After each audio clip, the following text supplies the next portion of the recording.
All right, and we are back. How's it going, everybody? Welcome to another episode of the Mindful Mentality Podcast. I'm your co-host, Mr. Caleb Rosenberg, as always, joined by Mr. Daniel Uribe. Yo, How what's you good? doing, my brother? Man, I'm always doing good. Always a blessed day. And I'm happy to have an amazing guest today, Bernadette Boas. For those of you who haven't been joining us today, the Mindful Mentality Podcast, our goal is to help 1,000 people improve their mindset by challenging their paradigm to break generational patterns. This podcast is to encourage and help everyone live a truly prosperous lifestyle and to show you the power of writing your own story. If you find any value throughout the show, please help us get this message to other people looking to improve their mentality by sharing this. Good deal. Well, without further ado, let's just get right into it. Daniel, who do we have the pleasure of being joined by today? Bernadette Boas, can you please tell us more about yourself? Wow, that's another question. I got to do forever. I live in Atlanta, Georgia.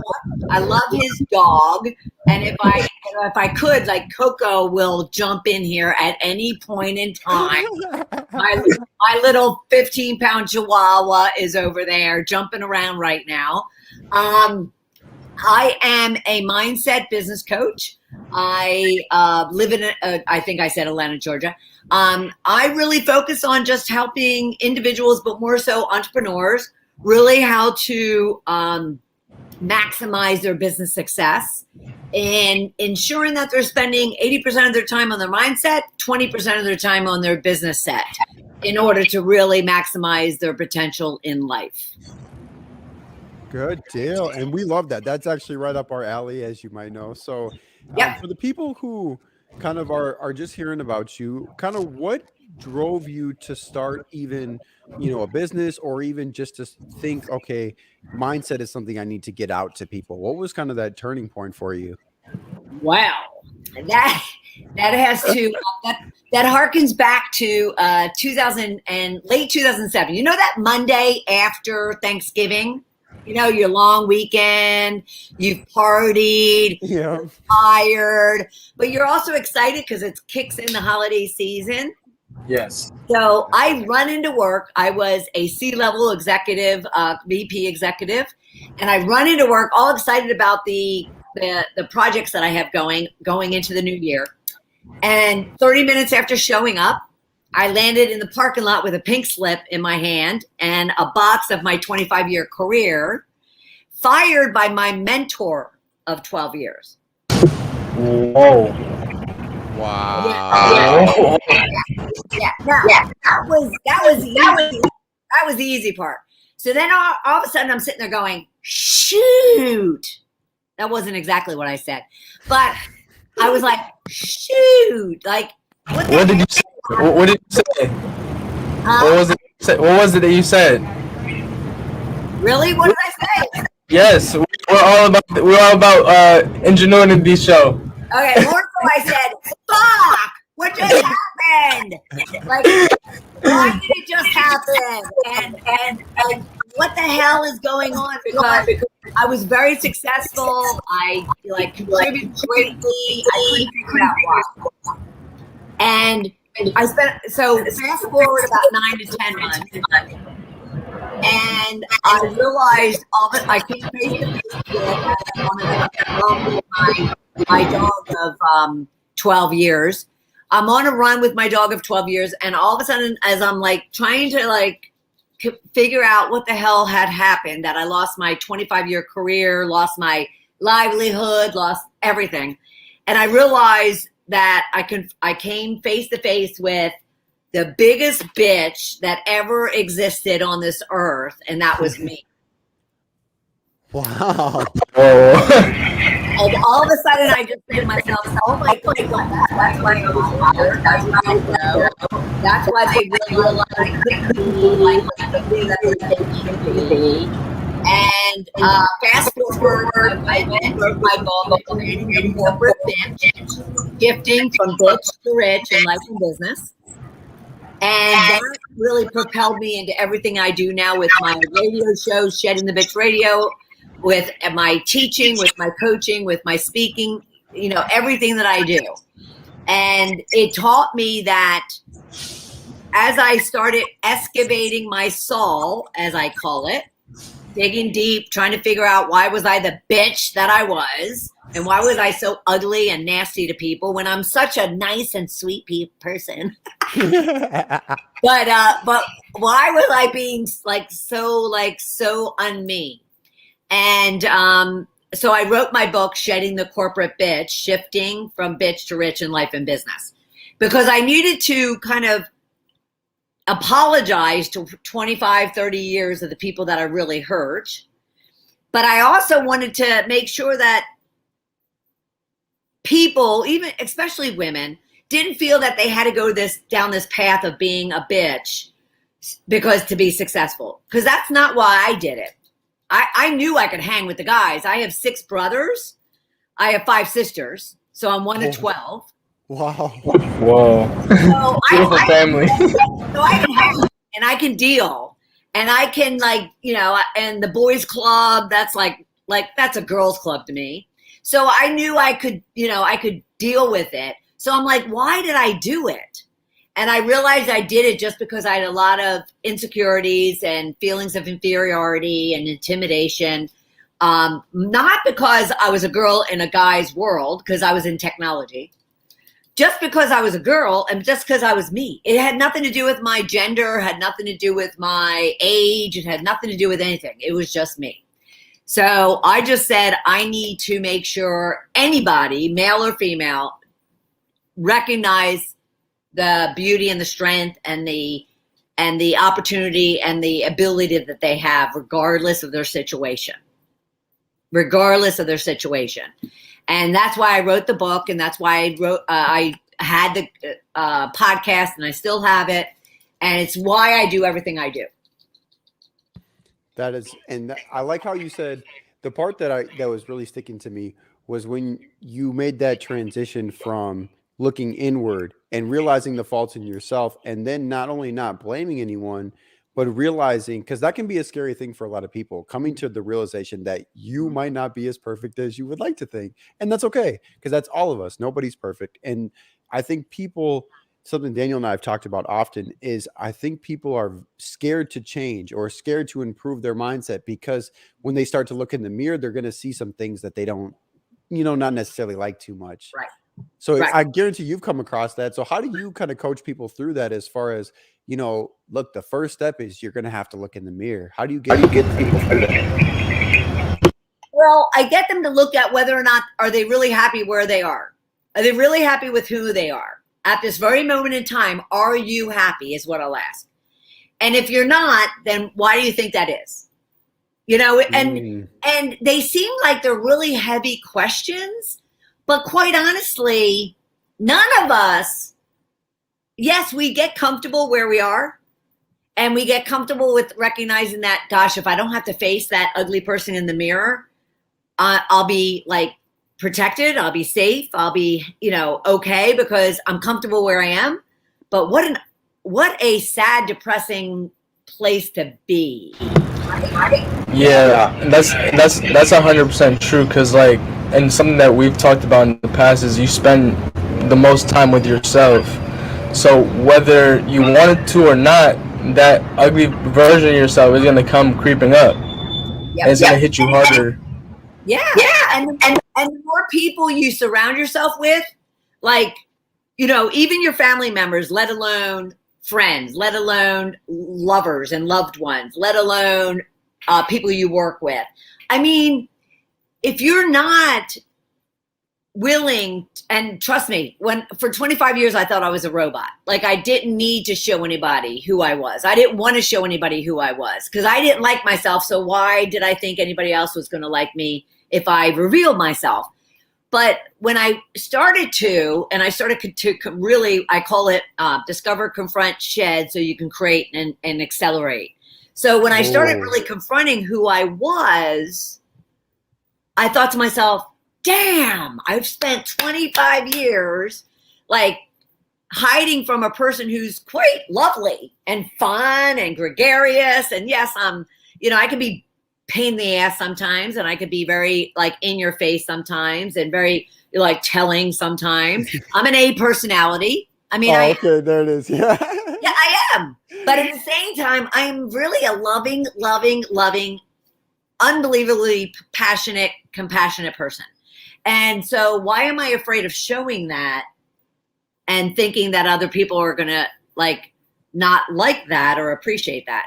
So that's what I tell my clients is, fortunately, I've been where they want to be, or where they are and where they want to be. So I can definitely walk in their shoes, and I can definitely tell them where they are and then meet them where they are. And I can definitely help them pull them forward. So fortunately, I am so proud of all of my crap and my shit that I went through.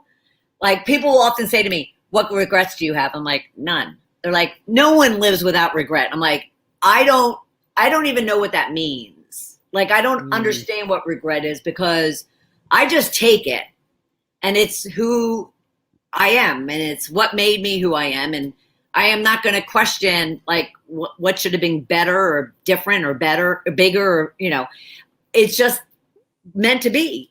And why? So I don't have regrets. And therefore I really, really try to get my clients to not have them either. I love that. And that's something that we live by, a similar model as well. A lot of people will ask us, if you could go back and change something, and it's like once you get to a certain point, I think it's in a personal development standpoint. A lot of people think, oh, you're just, when you get to be successful or whatever the case may be, they're just thinking, oh yeah, they're just past it. But it's more so on the personal development side, where it's not that I've made the best choices. It's just that those choices led me to the position I'm in right now. And I'm not going to, like you said, I'm not going to question that, right. Why spend, my position is, why spend a millisecond on the past? Like, why spend any time like even reconsidering what had already happened? I'd rather spend that millisecond going, okay, what do I want the next millisecond to look like? So like, what, it's gone. There's nothing to be like, that question about like on Facebook, oh, what would you tell your 20-year-old self? I'm like, that's bullshit. I would tell myself, do it. Just live, like, just be who you are, and it's gonna, whatever you did, you did. And I don't get those questions at all. Yeah, I'm right there with you. And that's kind of the funny thing, is that once you just get to a certain point, again, in the personal development side, you just kind of take things as they come. And for a great example, I was in a car accident last year, and one of my friends, he had came to help me out, get me to point A to point B, and he pulled me to the side and he said, I'm amazed at how all of that happened, because it was a very bad accident. Luckily, I was perfectly fine. But he was like, I can't really process how you were just like okay with it, and you were just like, okay, you got to call these people, you got to call these people. And I was kind of just non-phased, but I'd already been like a year and a half in my personal development kind of journey. So right. I knew to myself, again, like you said, there's no point in me sitting here bitching and crying about the car accident. It happened. Like, what you could spend these next 10 minutes, 20 minutes, 30 minutes crying and complaining, oh my God, my car, blah, blah, blah. Or you could, I was perfectly fine, walked out with no scratches, very surprisingly. So that's what I thought to myself. Okay, I'm perfectly fine. Now I just got to call the police, call the insurance company, get all this taken care of, set up the rental, and okay, now we're good. And it was like, I could have spent those 30 minutes that I called people, got everything set up, and I could have been sitting there and complaining about it. That doesn't make sense to me at the end of the day. Well, even if you were, and thank God you're not, so thank you. I'm so happy, and you're blessed that everything worked out. That's so blessed. But even if it was something that was going to go forward, and it wasn't the best outcome, what is the use of hanging on to that? That's just going to kind of prevent you from moving forward. What good is that? Daniel, you look like you need to say something. No, I'm coming together with the facts that you guys are saying, because people tend to live in the past, but there's nobody there with you. You're just alone. Everybody's moving forward, and if you stay in that moment, you're just gonna keep reliving those same emotions. Right. It's true. And it just doesn't, like, I had to learn that though. It's not like I've been like this always. I mean, Right. you guys are young compared to me. And it wasn't until like I was a robot probably until I was about 46, 47. So you guys are much younger than that. So thank God you're doing this. And I love the name of your show because, I was a robot. I never, ever looked inward. I liked the nasty, outwardly aggressive, greedy. All that mattered to me was position, prosperity, and power. That's all that mattered to me. And you get in my way, and I was like, get out of my way. And now to think about those times, which has now been 14 years, gosh, what amount of time I spent wasted on not wanting to know who I really was and what I really wanted and what like riches means to me and what life and love and giving and mentality, and awareness meant. Gosh, I don't have any regrets, so I won't say that I wish I knew it when I was 20. But boy, am I happy that I've gained it over the last 12 or 14 years because I am the happiest person I've ever been, and I'm about to turn 60. Wow, which is amazing. And that's something we found as well. It's almost like we ask a lot of people that we work around and just friends of ours, what does your perfect life look like? What does that mean to you? And a lot of people think that they'll think this is my perfect life because they've seen it on social media. They think this is what riches mean to me because I've seen it on the internet.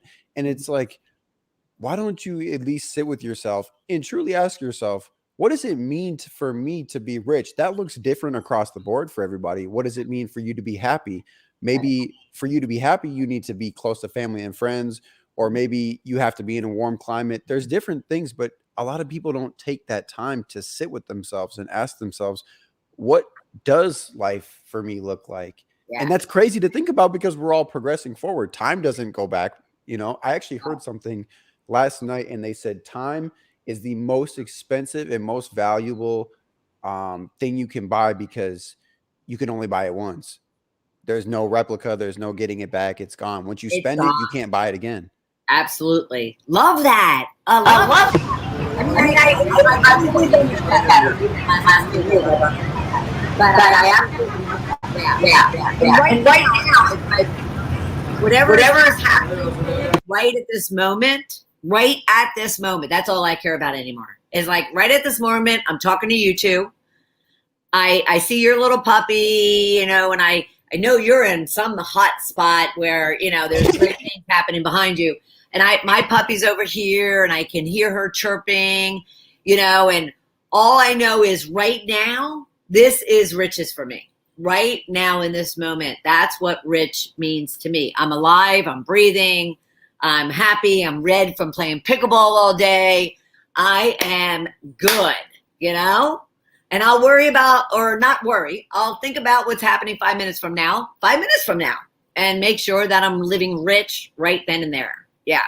Yeah, and I love that. And Daniel, go ahead. No, go ahead. I was gonna say that was beautiful. Like just to actually have that moment and like live in that direct moment. Like you said, you're not thinking about the next 5 minutes. You're thinking about what's going on in these exact seconds.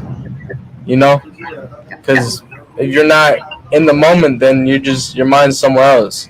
Well, have you ever even if it's a 5 mile walk, and you got in your car, and you're 5 miles, and you get there, and go, how the hell, because you really, like you're just kind of off thinking about like 9,000 other things, and you never appreciated the 5 miles that you just drove. Now, it might be on an ugly highway, with no like something to look at, but still you've let that 5 miles. And if you're driving 60 miles an hour, that's, a minute a mile. So that's 5 minutes that just went poof. And like you said, you're never getting it back. So I've even learned, and I'm in Atlanta, Georgia. So I've even learned that the minute I get in my car and I strap myself in, and unfortunately I get to go highway everywhere I go, so it's easy. And I ensure that I just stay right where I am, whether that's reading like the McDonald's sign or the Georgia lottery sign or the exit sign. I just try to keep myself grounded so I don't lose those moments and those minutes, because once those minutes are gone, like you said, Caleb, once they're gone, they're gone. They're gone. That's true. The way that I do that, I like how you said that you read signs. I try to find out what colors are around me at all times. I love doing that. So I'm actually, the way that you said the car thing, I was on a walk yesterday, and on my walk I saw some beautiful things, but then my mind drifted off. 10 minutes went by, and I was like, I just spent 10 minutes just thinking about nothing. And then I just kept reminding myself, like, I gotta be mindful, and knowing that I know which colors are on me, whether it's pink, blue, green, yellow, orange, whatever it is, that keeps me in the moment. Right. That makes sense. I heard a great tip. I'm sorry, Caleb. I heard a great tip. I heard a great tip a couple of weeks ago, and it was, take one snapshot during your day. Like, take one photo for like 30 days, one photo a day that captures what you were experiencing that day. So do that for 30 days in a row, and then go back and reflect, because then, you'll remember and you'll be able to attach kind of 30 days in a row. Because I don't know about you, and trust me when I say, you guys are decades younger than I am. You are all of a sudden going to look back and go, okay, I got my tires changed last year. I know it was last year. I am fanatically sure it was last year I got my tires changed. And the guy's going to go, you haven't been here for 5 years. And all of a sudden you're going to go, shit, you're right. I haven't been here for 5 years. I mean, time just disappears, and you're just always like, what the hell just happened to 5 years? Wow. And that's not what we do. That's not what we do. You need to find a way to take a snapshot. Yeah. I agree. We're going to say, Daniel? No, I'm just saying that's just crazy, because I was talking to one of my really good friends actually earlier today, and the last time I saw him was 2019. I had went over to his house over in France, but the first time that we met was 2015, and I was talking to him like, I met you yesterday, like time flew, and we don't even understand and grab that concept, It's crazy, but go ahead. The fast is very. It's I don't want to call it Scary. but it's exasperating. It's exasperating the fact that the amount of time that all of a sudden is gone behind you. So if you can, and that's why I love what you're doing with this really intentional thought on mindfulness, because especially people your age, you want to just make sure every day you're paying attention to what's actually happening versus worrying about what's going to happen 5 minutes from now, worrying about what people think of you. Who the hell cares? It won't matter anyway when you're dead. So make sure that you're living what you want to live and being the person you want to be, and don't care about everybody else. Like, I could give a crap what anybody thinks of me. Yeah, and that's so critical, and something that I've had a tough time adjusting to and changing from, because I came from a place where I was working on my journey and I had to leave some people behind just naturally. And one of the biggest things for me was starting to be more present in the moment, as we were just speaking of. And so I was practicing when I walk my dog, it's about 30 minutes, and I would say, okay, no phone, no, no watch, no nothing. Like, I'm not going to bring anything. I'm just going to literally be present in that walk, because I get caught up with work calls, and we'll talk to our other partner as well. And I'm just like, let me have 30 minutes to just And I noticed it transitioned, and something I want the listeners to really tune into is because practicing that one thing there led to me being more present in other moments.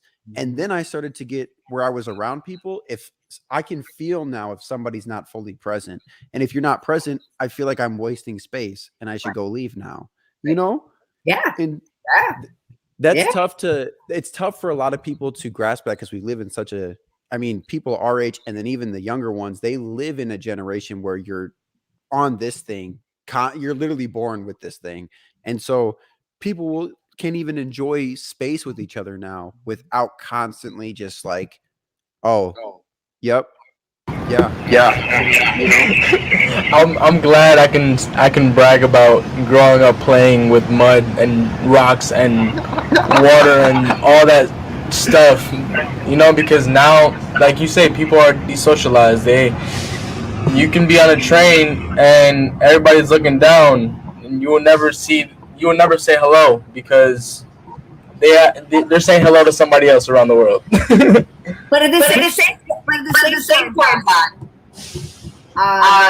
this isn't this isn't kind of like an parent. No. There is definitely that individuals can alter that if they want to alter that. They can change that and control that if they want to alter that. I have one sister. I mentioned that I think I mentioned I do a lot of these. But I mentioned that I'm one phone. Yes. And one of my sisters, she has 5 kids. And I'm telling you, from the time they popped out of her, they were like doing their own chores and they were like taking care of each other, and they're not allowed to have their phones at the dinner table, and they're not allowed to have their phones when it's family time, and they're not. So, I think a lot of it is conditioning, in your family environment. But at the same time, I think it's important to recognize too that when we do become adults, so I'm even talking to the 20 somethings, let alone the 50 somethings. I've trained myself to not like have these like anywhere near me, like after 6 o'clock at night, not when I'm with my family members, not when I'm out at dinner. I won't have it ever on a dining table, like sitting out. And I've also learned when it even comes to, because I have my own business. So when it comes to my own clients, I train them that they can't reach me at certain times. Like you can text me all you want, but if I'm like in another meeting, or if I'm on like a family thing, or I'm in a vacation, I'm not going to respond to you. So it's all a matter of what's our priority as individuals and what's important to us. And if it's important to us for us to connect, like on a train ride, like you just said, Daniel, to connect when we're on the train, even if it's, I'm a writer and I carry a journal everywhere I go. So if I'm sitting there with my journal, trust me when I say, I don't want any distractions by my phone, because I have more excitement going on around me that I can write about by watching those people on the train or at the airport or in a bar. I carry my journal everywhere. So it's kind of like we also have to take responsibility that, yes, these are handed to us, and yes, they are a blessing in disguise, but they're also a curse, and we can control how we use them as a tool, which that's what they're supposed to be, is a tool to benefit our lives. They can either detriment our lives or benefit our lives, and they should benefit our relationships and our engagement and our collaboration and our connection and our whatever. But at the same time, if they do the opposite, it's on us. 100%. Yeah. And that's something I love that you touched on, was it's not necessarily about, I mean, it is about other people respecting your time. It's about you respecting your time and you putting a value on it. Daniel says this countless times, to protect your energy, protect your time, and to value both of those things. Because a lot of us don't, it's not necessarily that somebody else is disrespecting your time. It's that you don't respect your time enough to not even allow that environment, allow that situation to occur in the first place. So how did you get to that? I want you to speak on your experience as far as, because we all do it at some point, but then there's a transition point to where, okay, no, these are my rules. So when did you kind of get to that point where you were like, I respect my time and my energy enough to put these boundaries up? Probably when I well, I am an E personality, so I do control a lot of what goes on around me. Yeah. But I would also, I mean, I'll be honest with that. But I would also say that I think the freedom of my transitioning from being a corporate executive to an entrepreneur, and all of a sudden I found myself as an entrepreneur, which sounds great. Oh my God, you work for yourself. That's fabulous. Oh yeah, but I just lost a team of 20 people that did everything for me. You know what I mean? So we know. So all of a sudden I find myself like not surrounded by anybody. And I just had to make some decisions for myself as far as, okay, so now I am in complete control, which is a good thing and can be a bad thing, but I am in complete control. So what's important to me? And what was important to me was, even in corporate, was my schedule. I always prioritize family and friends. My social life and my love life and my family life will always take precedence to work. Not to say I didn't work my ass off and work a lot of hours, but they were always important to me. So I knew how to prioritize that already. But then when it came to clients, because then all of a sudden you're like working for yourself, so they pay you, and if they don't pay you, then you don't eat. So then people feel like, well, then I have to do what they want me to do. But then I sensed early on, like in the first year, I sensed that, well, they'll take advantage of you the minute you don't set boundaries. Like, 100%. Like all of a sudden you think you're being paid, $250 an hour. And all of a sudden, no, that hourly value is like 50 because they're totally abusing and taking advantage of you. So but again, keep in mind, I was 46, 47 when I went out on my own, and with a lot of business experience.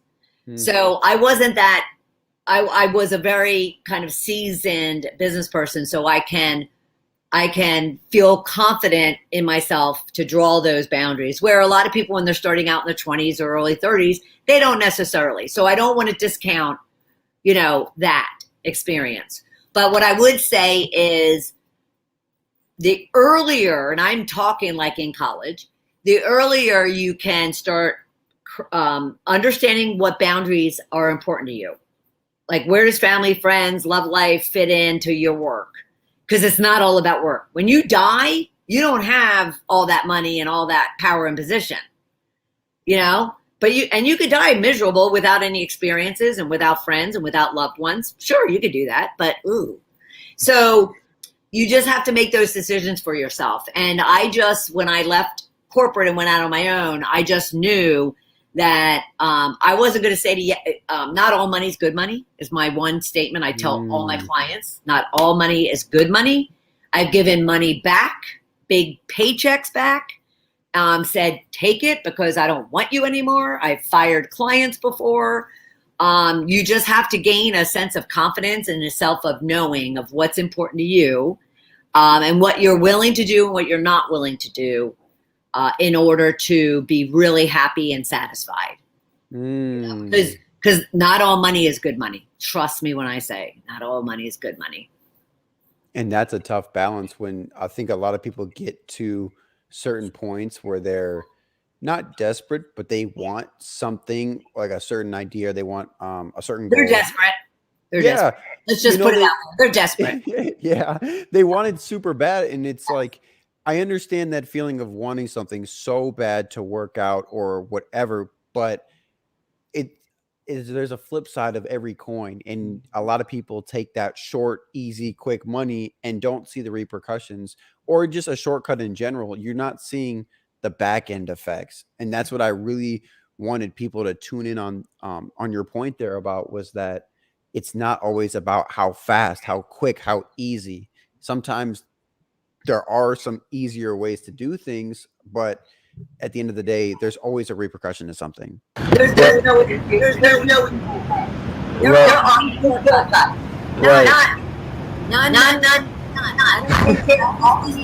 online. People has so we're making hundreds of thousands of dollars and millions of dollars overnight. It's not reality. It might be. Even that person that came out of nowhere overnight, trust me when I say, they have a backstory themselves that you'll never know of because you don't know them. But they have a backstory of what took them, the struggle and the pain to get where they are. No one gets anything easy. And when they do, it doesn't last because they don't know how to appreciate it enough to keep it. And I'm old enough to say that, people. I am, and I've been around very and I've been both. And it just doesn't happen the way it just doesn't. So be patient, know your plan, be clear, ask for support, ask for help. And just be patient. Your time will come as long as you're doing what you need to do and not getting, because the way I see it, Daniel and Caleb, is desperation returns desperation. Even if you get something all of a sudden after being desperate, you might think, "Oh, see, that worked." No, it didn't.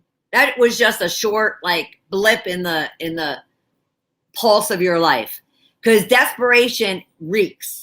And people smell it, feel it, and it won't. It's not lasting, sustaining, and that's what you want. You want sustaining, and sustaining only comes from patience and consistent action on what it is you want.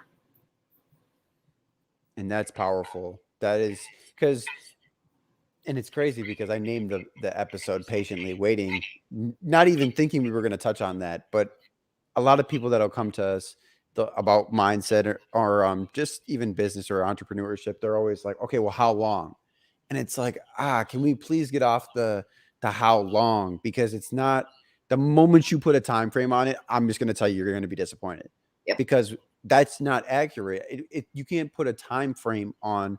And actually, this is a video I made sometime last year for one of our company pages. And I said, it's going to take me 20 years to get my mindset to be completely sustainable, because I lived for, let's say, 20 years of having this mindset be built up that was completely inaccurate, completely backwards, and just very conventional, I would say, kind of follows the norms. But then it's going to take me 20 years to kind of undo everything completely. I see it as kind of like making it a blank slate. Because if I did all this damage to myself, let's say, for 20 years, then it's not going to happen in a year. It's not going to, I can improve significantly over a year, over 3 years, over 5. But to get it to be, I would say, perfect, even though it's never going to be perfect, it's going to take the same amount of time to undo all that. That I would have to disagree with. Really? Yeah, I absolutely have to disagree with you there, because it's not a tit for tat. It's not like you weren't self-aware for 20 years. Therefore, I'm going to make you not be, or I'm going to make you wait 20 years to make you self-aware. Right. The universe doesn't work like that. The universe works at the pace of which you want it to happen. So, for instance, it was 46 years. I was 46 when I went, "Oh, I am a bitch. This isn't who I want to be." And therefore I had to ask myself, who do I want to be? And it didn't happen overnight, mind you. Right. But I would say from 2008, well, I realized that I was this bitch in late 2008. I would say by 2012, I really came face to face with her.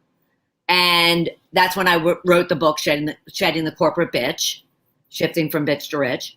And I said, yeah, that's not who I want to be. So then I clearly was so clear on, okay, who do I want to be? And I laid her out. And the minute I focused on that, and this is what happens, is the minute you get really clear on what it is you want, and you're ready to declare it and own it, and you start working on it, I'm not saying it happens overnight, but I'm saying you all of a sudden start feeling like very accelerated momentum toward achieving whatever that is. I see. And it doesn't have to take 20 years. I would say I have been in a beautiful state of knowing, I'll call it. And trust me, if I had ever thought I was going to be talking this woo-woo crap, like, you know, I would have totally insane. But I would say it took about 5 or 6 years for me to get to a place where I was just so, I won't say in love with myself, but I so loved myself and who I was becoming versus who I was 6 years earlier. But yet it's continued. I call it my shedding process. It's continued. And it won't take anywhere near another 45 years for me to get there. I mean, I'm probably like 80-20. I'm probably like 80% there. Still going. Right. It's like, have you ever heard about the cup of water theory? They say pour all your water out and then fill it with new water to grasp something new, like a new knowledge. I love that. So it's basically like that, because you don't want to. I guess you don't, like Caleb's always said, you don't want to move too fast in the wrong direction. You know? Well, how does that go, Caleb? My bad. Maybe I butchered it. We can't hear you. We can't hear you. No. One second, guys. Having technical difficulties. You were finding things on your life. Right. Testing one. Nope.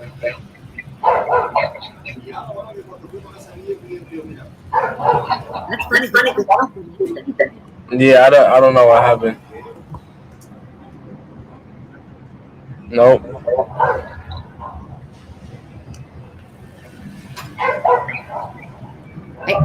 But those are dogs, though, right? Oh, they're in the background. No, they're in my background. Yeah. Oh, he's going to lie back in. Yes. So go ahead, continue that point. Where were you going with that? 1 second. There's a plane flying over me right now. Okay, I'll talk. Okay, so I think what you were saying, I'll keep you going. Here he is.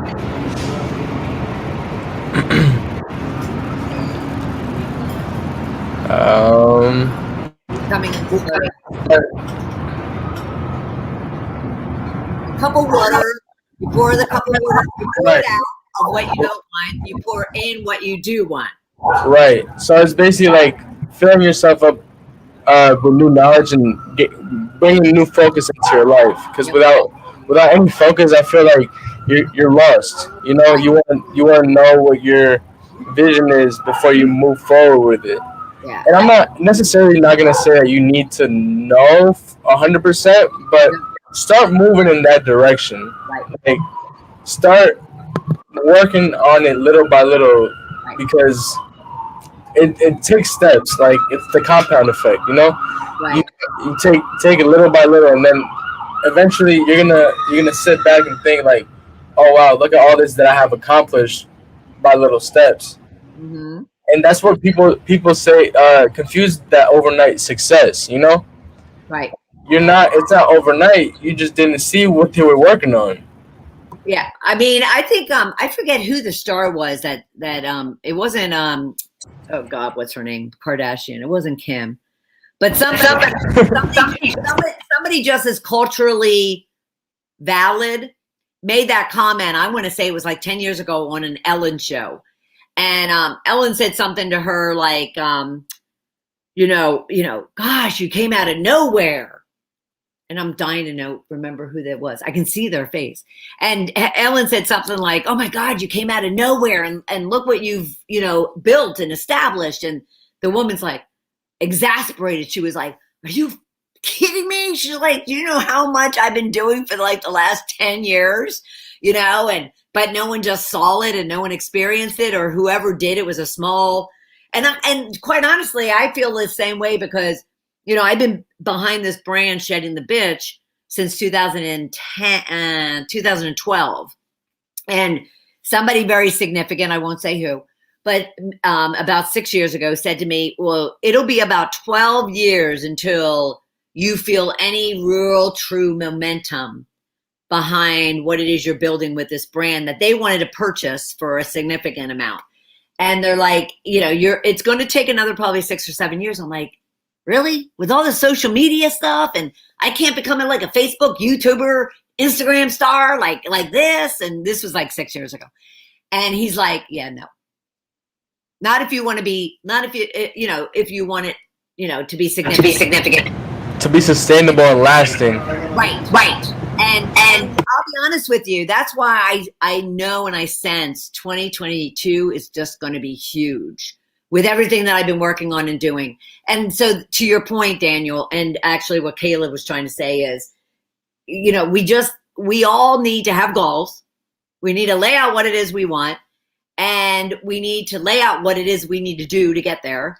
We need to do it, but then we have to be patient because it's not going to happen. Like Caleb could have certain goals. Daniel, you have certain goals. I do. And we're not going to get to our goals on the same timetable.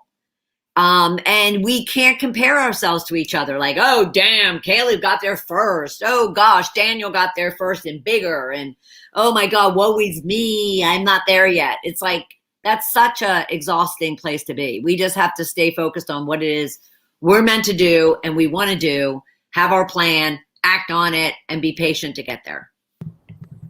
Can you guys hear me now? Yeah. Yes, welcome back, brother. I have no idea what happened. I could hear you the whole time. I don't know what happened. So, what I was gonna say, about the patiently waiting. Yeah, something I tell a lot of people is that while everybody else is running a sprint, I'm running a marathon. And it's my own marathon, matter of fact. You run whatever race you please. It doesn't matter to me because I'm running my marathon. I know that I'm in this for the long term. It's not thinking about me in this current moment, me in 1 year, me in 2 years. I have a mindset of how can I make something that's going to set my great grandkids up. Yep. And so that's just when you're so focused on, and it's not being selfish. I want everybody to really understand that. And that's something we've tried to get people to understand is that by focusing on yourself and focusing on your development, your goals, and just your mentality, you're not being selfish. Have you heard that from people? Yeah. I mean, and what people don't understand is the more you work on yourself, the better it is for the people around you. They're going to want to grow. Yep.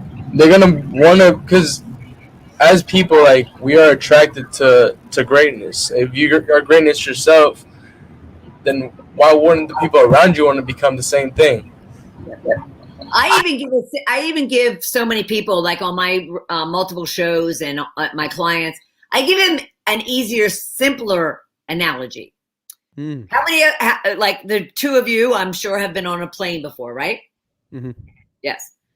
What's the first thing they tell you? Because you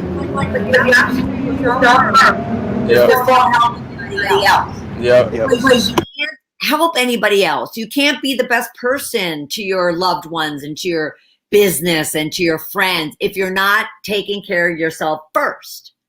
Ooh. So if anybody's doubting and feeling like, oh my God, I'm being selfish.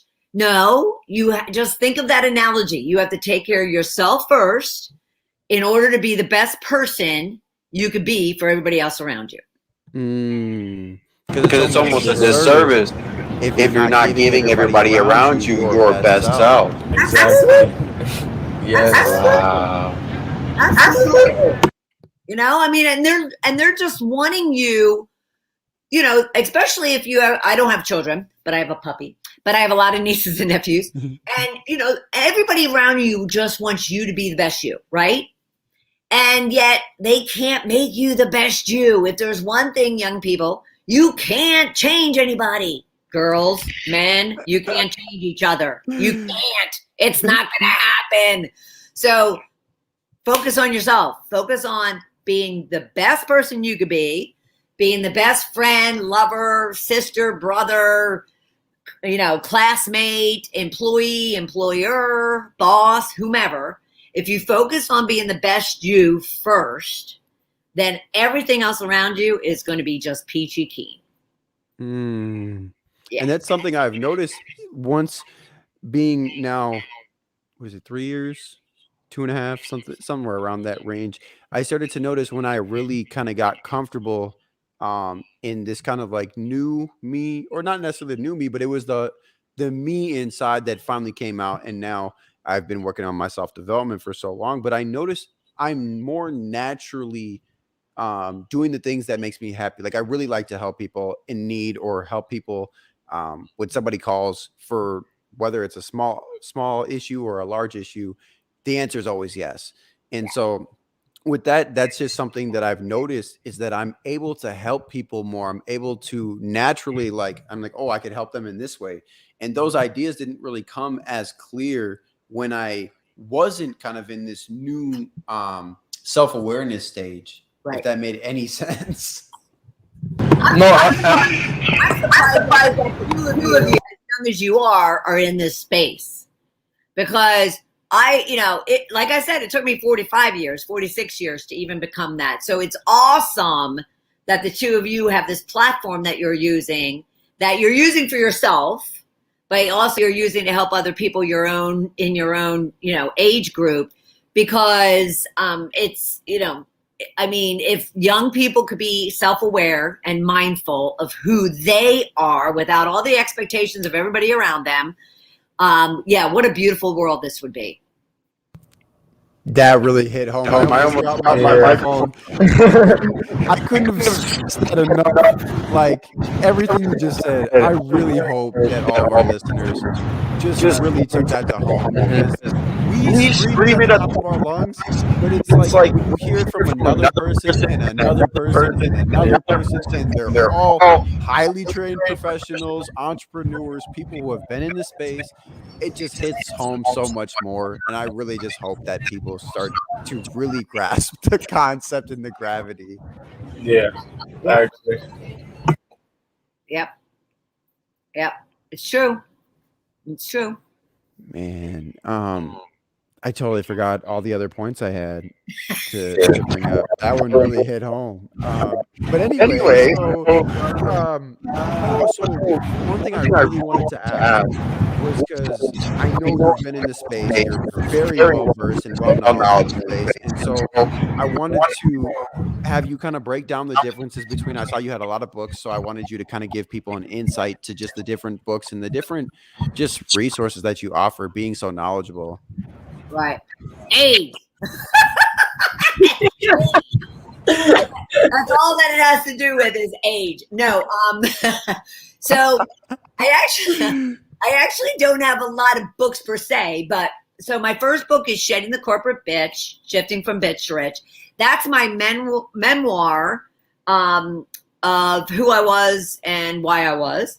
And it does provide some tips and advice, on the back end. But even after I published it, people were like, but I want to know, how did you actually change? Like, people who knew me then and then saw me like even 3 years, 5 years later were like, what the hell? Like, who are you? One actually led to a chapter in my book, because I ran it real quick. I ran into these two women out on a jog that I used to work with. And I would say it was 2 years later. I just had sent my manuscript to my book, my manuscript to my publisher. And so I run into them. I'm all sweaty. I'm with my dog at the time. And they're kind of like checking me out. Like, they're looking me over. You know how women do, they're checking me over. And I'm just like, and I knew what they were doing. And all of a sudden, one of them was like looking at me. They're like, so can I ask you a personal question? I'm like, sure. Like, what's up? And she's like, did you have any work done? And I kind of held every ounce of laughter back, because I knew what she was asking. And I just was like trying so hard not to laugh. And I just kind of went, what are you talking about? What do you mean? And she's like, well, you look like 15 years younger. And I just bursted out laughing. And because I knew what you meant. And I said, well, that's what happens when you shed your bitch, because she felt because I was just one big scowl for 25, 30 years. Just like, I just looked ugly all the time. And now I kind of look like, oh, and I look, I look myself. So shedding the corporate bitch is kind of that story. And so after I published it, people were like, so how did you do it? Like, how did you actually change? Because I don't believe people could change. Like, I'd be up in a room of, 10,000 people, and I'd get somebody going, oh, I don't believe anybody can change that much. And I'm just like, well, I'm proof that you can. And so then I started getting like, how did you do it? So the book I'm actually currently writing, but yet everything I do, whether you listen to my show, Shedding the Bitch Radio, or you, kind of hear me speaking, I have a YouTube channel, Shedding the Bitch YouTube. And I do a lot of workshops and training on it.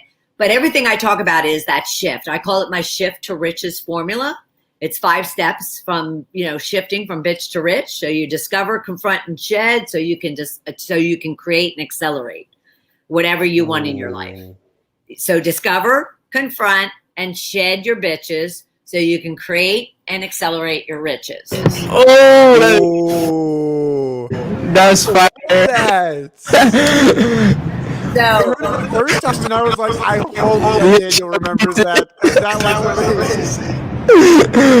That's like everything that everything I teach and speak and coach and do everything about. And my next book is going to be Shift from Bitch to Rich, the guide to creating riches in your life and work.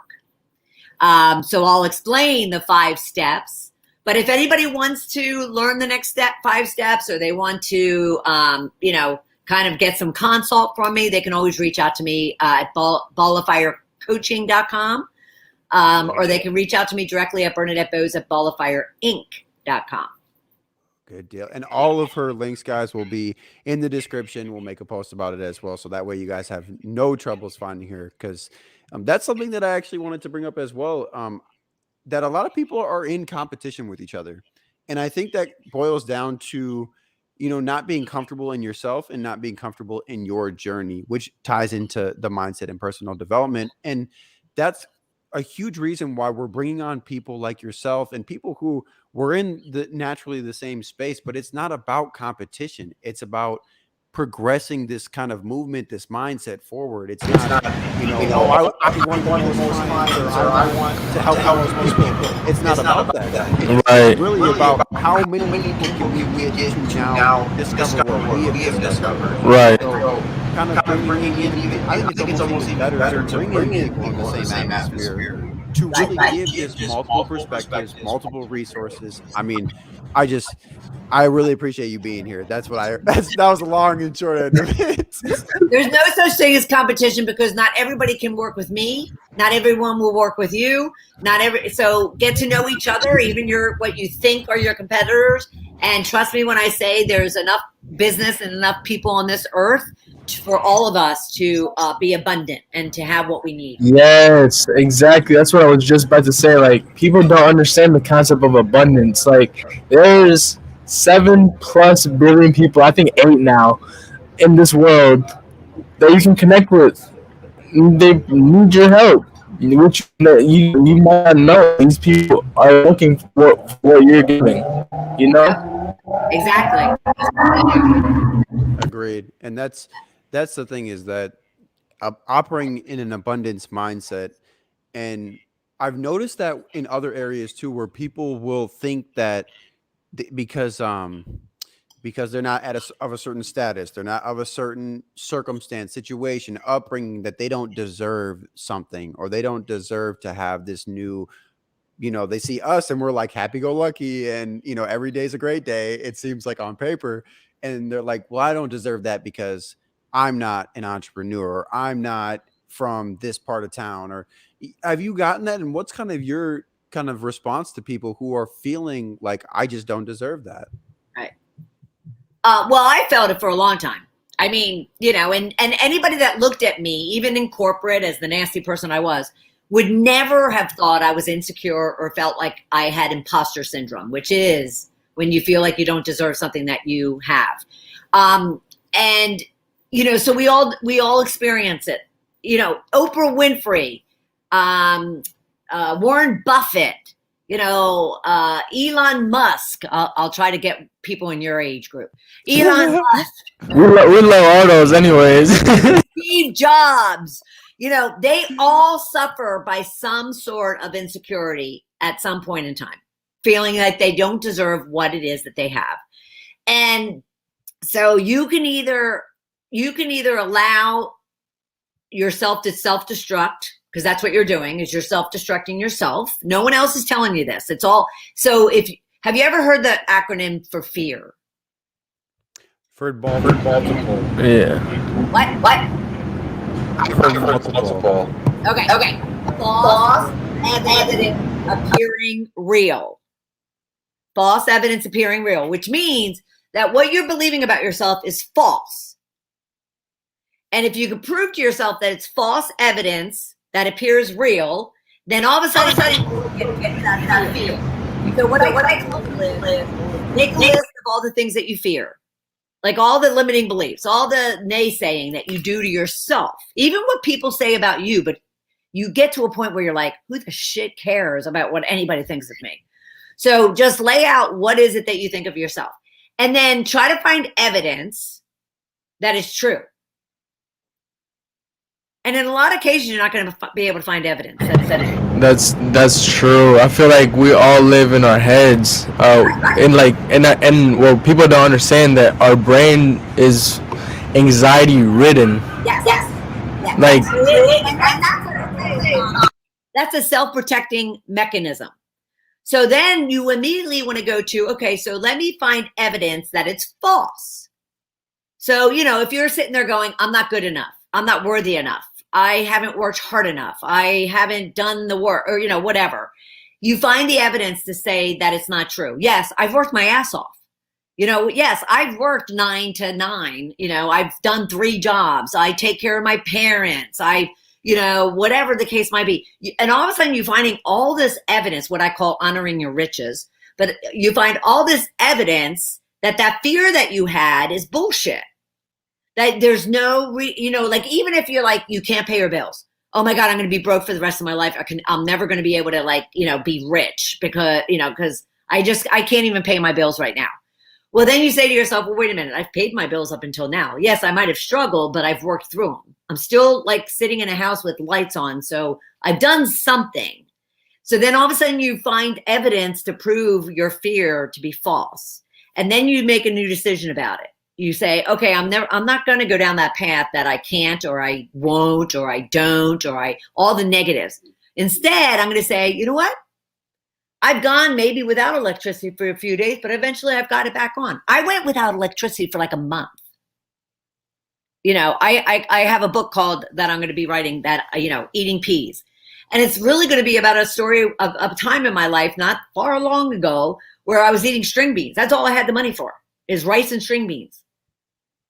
And yet I did. I did. I got on the side. And so we all have those difficult times, but it's what we believe that's going to determine if we get through it or we're just going to stay a victim and just be like, oh, woe is me. So you just own it and just recognize what are your fears, find evidence that it's not true because you're, able to overcome, you're still alive, you're breathing, you're whatever. And you make a new decision about all of those things to say, I'm not going to allow that fear to impact me. But every one of us are going to deal with it. The most evolved person, even the Dalai Lama, probably wakes up one morning and has a shitty day. Yeah. It's going to happen. So, own it and just say, okay, I just need to figure out like my method for getting through it, but I'm not going to be a victim to it. And it's that overcoming piece. Yes. It really is. And I'm glad that you broke it down for people, because it's just so tough for people to grasp something. This is kind of how I put it to a lot of people. Your mind is naturally not going to, not necessarily not like what I'm about to say, but it's not going to be as receptive at first, because I'm going, like, the concepts that we're all bringing to the table are concepts that are supposed to stretch your mind. They're supposed to expand, to make you think outside of the box. And so that's something I'd actually told one of my buddies earlier today. I said, my goal for the podcast is not to to make somebody believe something. That's not my goal. My goal is just to help you see that there's a life outside of what you're thinking right now. There's more. Just be more optimistic, expand your mind. You might not have to like everything that we're doing or saying or pushing or whatever the case may be. But at least if I can at least have you expand your mind and be a little more optimistic, I would take that as a win. Right. It's all about ourselves, individually. After that, all we can control in this world is us. What is happening to us? Nobody else, nothing else around us, only us. Yep. Exactly. And something we've touched on before was a lot of people will spend so much time worrying about someone else's life rather than building their own. Right. And that's it's very common, and that's, you see social media, people are like, oh, I get a lot of calls from just friends, and they're like, oh, did you hear about what happened to this person? What happened to this celebrity? And my answer is the same every time. It's no. Because A, I don't care. B, it has nothing to do with me. And it's not going to, me knowing that information does not progress my goal any further or progress my mindset. Well, a good question would be to them is, so what's happening in your life?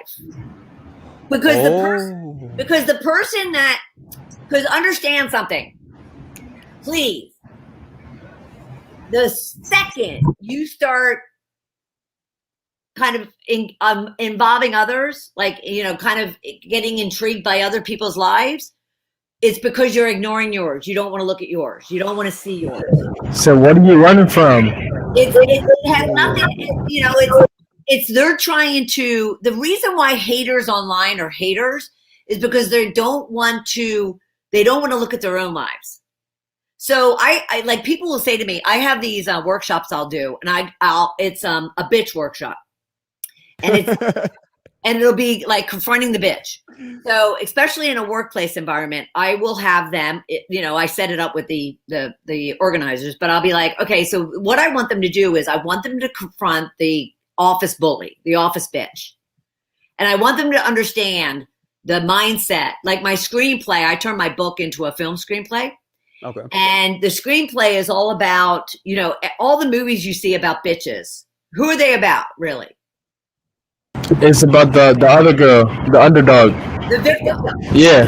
They ever look inside the head of the bitch. Right. Understand why are they the bitch that they are. Oh.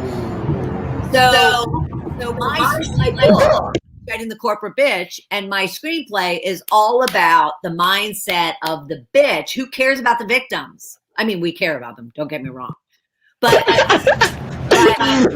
there wouldn't be victims if there wasn't a bitch. Fair. So what I would tell people is, okay, understand the mindset of a bitch. The bitch, or a bastard, or a dick, or whatever you want to call them, they're insecure. They feel intimidated. They feel inferior. They don't feel they're good enough. They're deserving enough. You should pity them, not be in fear of them. Wow. You should pity them.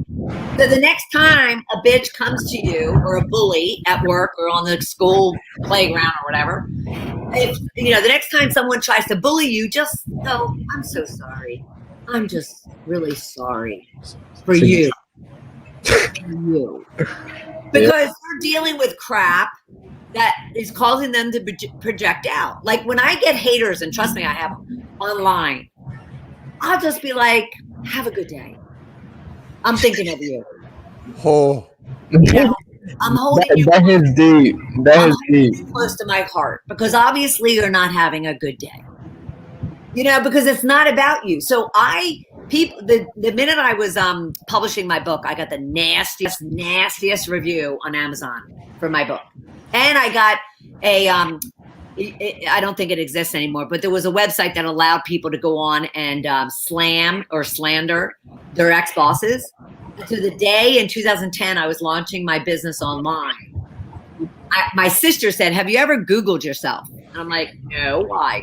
She's like, "I think you should."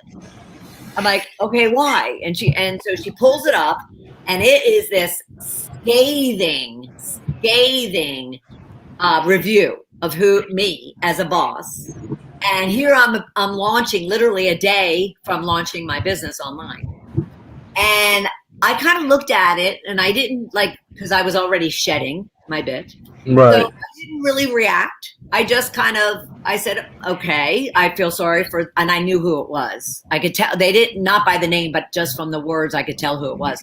And I said, I'm sorry for her. I called the owner of the website and, threatened lawsuits. So they took it down. But even with the Amazon review, I took that review and put it in my book. It's like on the 3rd page of my book because it justified my book. It justified that. Whoa. And here's just king. And I don't get upset anymore. For years I haven't, but I don't get upset anymore because not everyone's going to like me. Not everyone's going to want to work with me. Not everyone's going to want to have sex with me. Not everyone's going to want to love me. And I can't control that. I can just control me. And therefore, I just need to kind of be good with myself and be the best person I can be.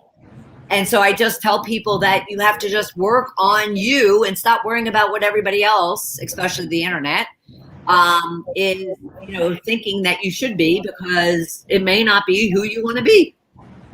100%. Yeah. Man. That hit home. Yeah. That one was big. Wow. Wow. Yeah, so yeah, literally. I was in that state of mind right there. I was just sitting with it, wow, it's true. All of that. Now it really hit because there's been times where one of my buddies, he's kind of been on this journey, as Daniel kind of pointed out. Once you endure in this journey, people around you start to be on kind of a similar type of mindset. They start to adapt your certain principles. And so one of my friends, he's somebody who's really taken after us and tells me all the time, man, thank you so much for my mindset and just for helping me get through these times, whatever the case may be. Nice. And he says something that really hits me and kind of reiterated it just there. He said, I feel bad for that person. He says that all the time when there's somebody that just looks like they're having a bad day, they're acting out. I know what you're talking about. That's my boy. Yeah, Cole. Yeah. Cole always says, he's like, I feel bad for that person that their life, that's what their life is amounting to right now. And it's because he's a very busy person, working on his goals, those kinds of things. And when you're so busy, worried about you and your goals and your family and your life and your happiness, your mentality, and just working through that, there's almost no time to think about anybody else or to take the 5-10 minutes it's going to take to go slander somebody on a YouTube or Instagram or whatever the app it is. It doesn't make sense to me. And that even just reiterated it, because I think to myself, I don't have time for that. And if I were to spend 5 minutes, 10 minutes, swearing at somebody at the grocery store or just something ridiculous that really has no value or weight in my life, that seems like wasting life, No, that's exactly what it is. You're wasting life, because why would you live any second negatively? Of course, the negative, like you said, the negatives are going to come, but it's what you do with it. I love it. Wow. I love it. Bring it on. Because then it just helps me kind of figure out other ways for me to coach and support and train and right. So bring it on. I'll because that's what I want to do, is I want to help people that had been in a state of being that I was in for a long time, and and find their way out. So if they bring it on, I'm all there for it. Exactly. Yeah. And I'm like Teflon.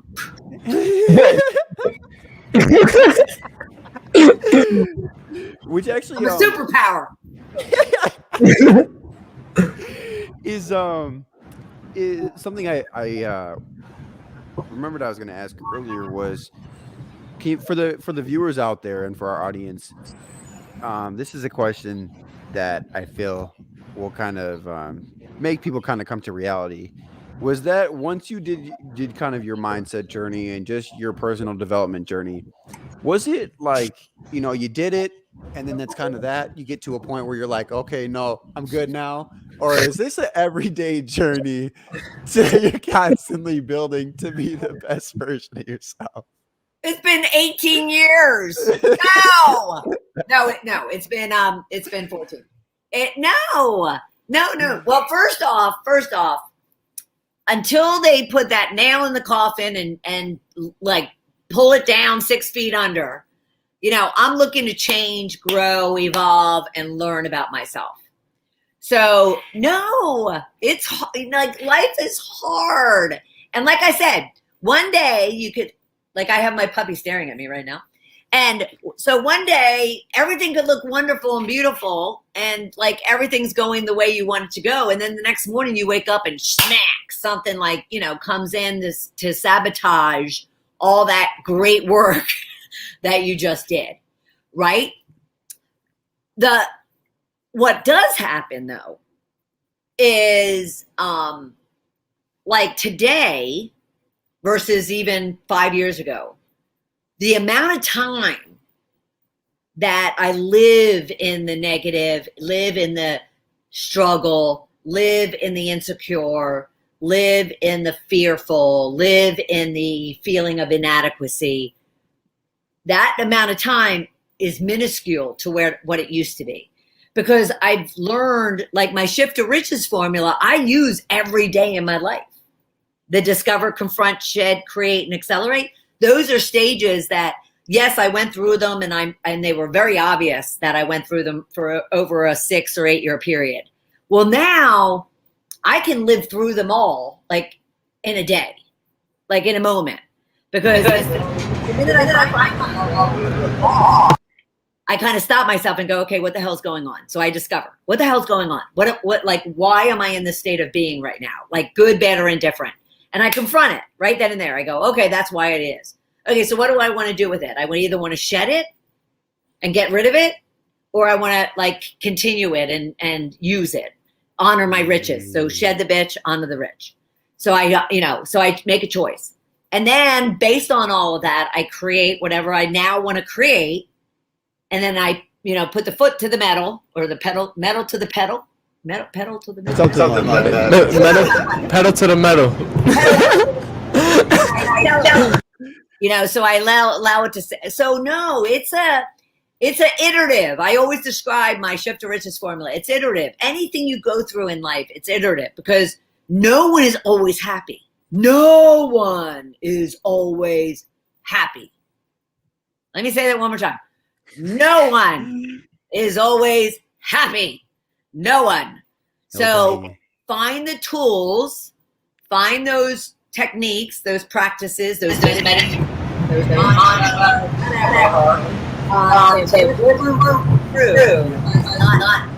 your days are not always going to be happy or not always going to be bad. There's going to be a mix of them at times as well. Agreed. 1000%. And I'm so glad that you really broke that down, because that's a question I get a lot, is that people will say, oh, you're always happy. You're always happy-go-lucky. And it's like, it's not like you're only seeing surface level things. You're not seeing the inner me, the one that I'm dealing with, the inner me every single day. Exactly. It's an everyday battle, everyday journey. And to your point, it's not that the negativity in the world in my life goes completely away. It's just that the amount of time that I'm able to deal with situations has, so cute. But yeah, the amount of time that it takes to deal with something, it shrinks as time goes on. So Right. something that would, make me mad for, all day. Okay. Then a year later, and now it's okay. I only get mad at that type of thing for, a half hour. And now I'm at this point, it's like, okay, something will make me angry, but it's like a couple minutes and we're okay, moving on. Right. Then exactly, it's great to be at that point where you can literally shift your mindset in a second. I mean, like, I personally have had those experiences where I can be upset, like really upset, and then I'm like, hold on, upset for what? You're alive.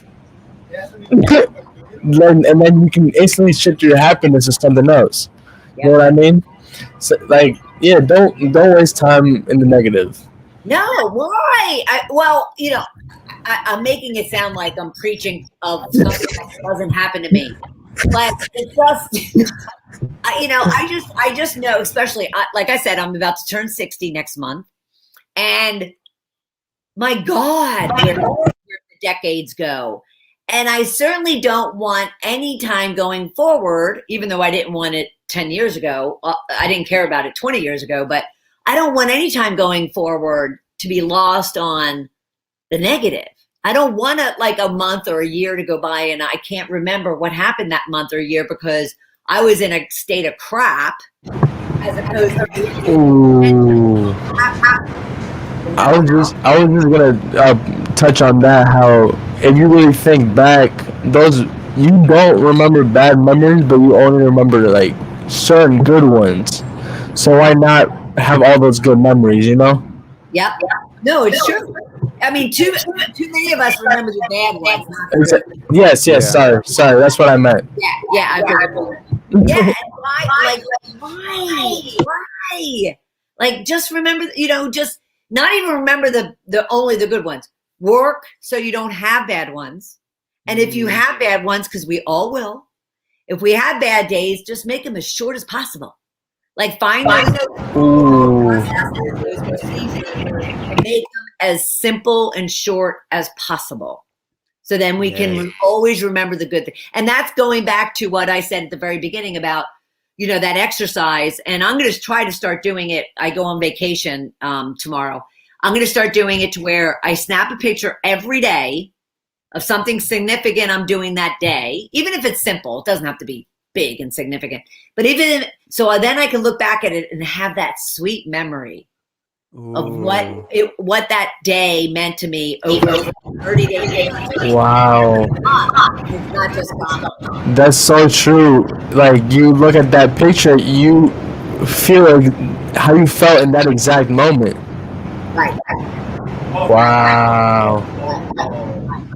Which is incredible because we've touched on that before, where a lot of times people will have, let's say for our example in that episode, sometime in season 1, we had that episode and we talked about the example of somebody will spill coffee on themselves. Oh, yep. And then the whole day is bad. Whole day gone. It's like, oh my God, this is the worst Tuesday ever. I spilled coffee on myself, and it sets up because now you're presetting your mind to look for negativity throughout the day to confirm that belief you now have of it's a bad day.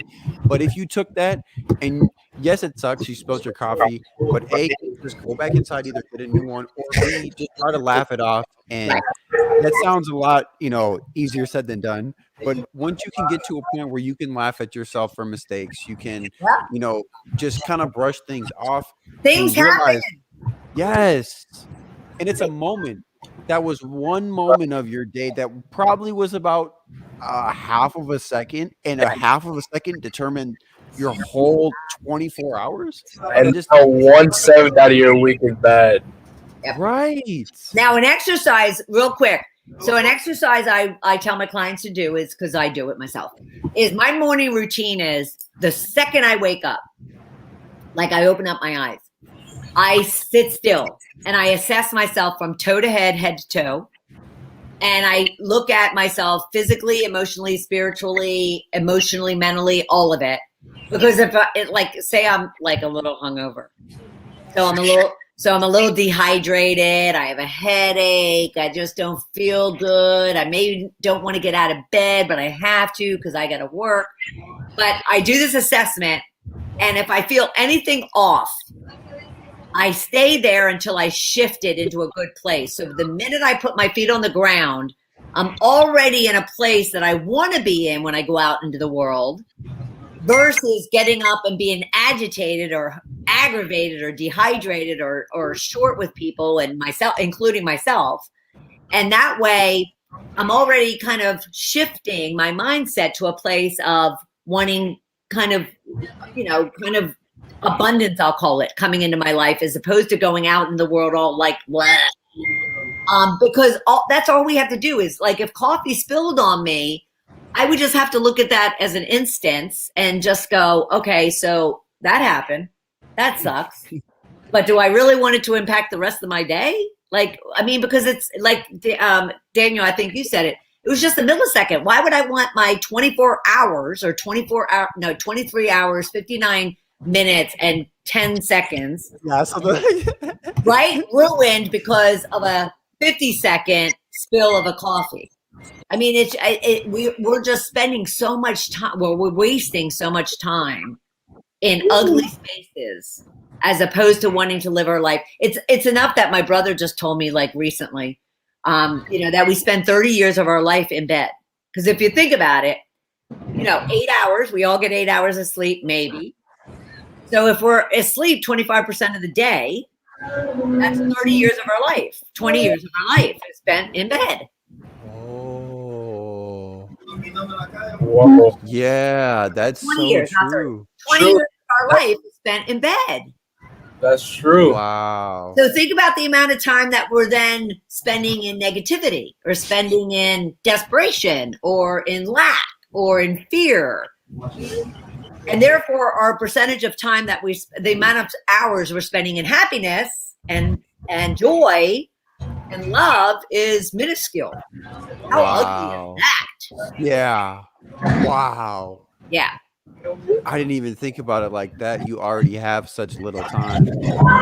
And that's kind of one thing I've focused on. Unfortunately, I've been around a lot of deaths lately in the last few weeks. And so, but it's gotten me to really, that's life. It's a part of life, but it helped me kind of get to even another level in my kind of personal development journey of that.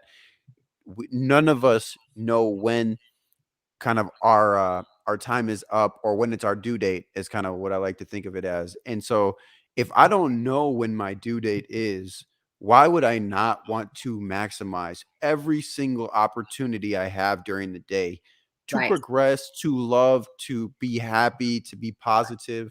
And because it could be tomorrow, it could be 2 years from now, 10 years from now, regardless, I want to be able to be in a place where I'm comfortable with telling myself, okay, I made the most of it up until obviously this moment, and a lot of people just go through the motions, and it's so tough because you can see it on their face. You can see it in their actions. And it's like, man, if you just kind of knew the gravity of how much of an impact this could have if you just worked on really appreciating every day, doing the most you can every day. We all have tougher days. Doesn't have to be a bad day. It just is a tougher day than most, I have a friend who is dying at the moment. Oh, I'm sorry. And reading her, and she just posted something online to share with everybody about what to do, what not to do, what to say, what not to say, what to, how to help, how not to help. And I'm just reading this thing and I'm thinking to myself, shit, how am I so selfish that I'm just thinking about, like, whatever I'm dealing with in my life, which is nothing anywhere close to moments from now not being here. And here she's writing to everybody so openly and authentically and transparently, kind of, the fact that she knows that her time's very, very limited now. And she just wants everybody else to feel comfortable and taken care of. And I'm just like, oh my God, like, what the hell do we have to complain about when, people are, like, literally dying, not just, like, figuratively struggling, dying. So it's, just like live and, just live for love and live for life. And, happiness and joy and all that kind of good stuff. 100%. Yeah. I didn't mean to drag down the show. No, I think I brought up Jeff first. So if it's on anybody, it's on. No, but I think it's good that we talk about that though, because like people need to understand that concept of life and death, and like how we were talking about earlier, like you don't know when your time is, and you need to live, and not to say YOLO, but like make that the most out of your 24 hours, because whatever you lived yesterday was yesterday, Done. Yeah. Over. Put. And I know we just hit the hour and a half mark, and I want to respect your time. So just real quick, I just honestly, just speaking with you, once we get into our since being in the same space, I could just already tell we could probably talk for days. So I'm trying to keep it structured so we can respect your time. So if there was one thing you had to leave with the people, whether it's based off the conversation we had today or just in general, a piece of advice, what is the number one thing you really want somebody to walk away from this show with? I would say spend time each and every day learning about who you are, who you truly are, who you want to be, what you want and what you don't want, and what you need to do to get it. Because too many of us just, can be 46, 47, as I've explained, and not have a clue as to who we are. And thank God I kind of like push myself to discover that and to do the work and to be uncomfortable and to be afraid. But too many of us don't. And we get to the end of our lives. And like you said, who knows when that is. And we just have no clue or we have a clue, but we're not willing to admit it. So spend time each and every day, slow down, get out of all the crap that you're living in, thinking that you need to do whatever it is that you're doing. And just say, you know what? Who am I today? And who do I want to be? And who do I not want to be? And what do I want? And what do I not want? Like spend intentional time thinking about who you are and what you want and work toward it.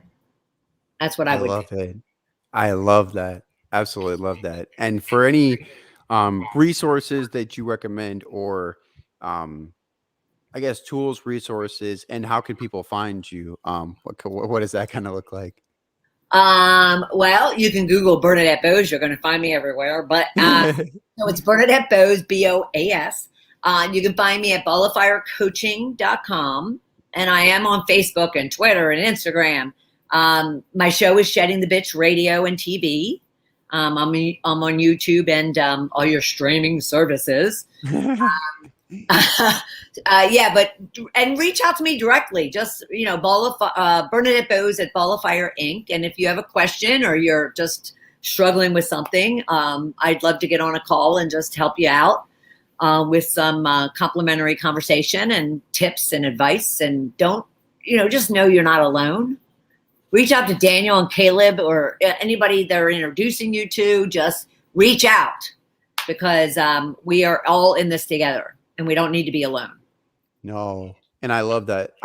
Is again, guys, like whether it's us, whether you resonate with Daniel or myself, our other partner, Will or Bernadette or any of our other guests, it doesn't matter to us. This isn't about like a competition or monetary gains. It's about helping people. Some of us actually do genuinely like helping people, surprise it or not.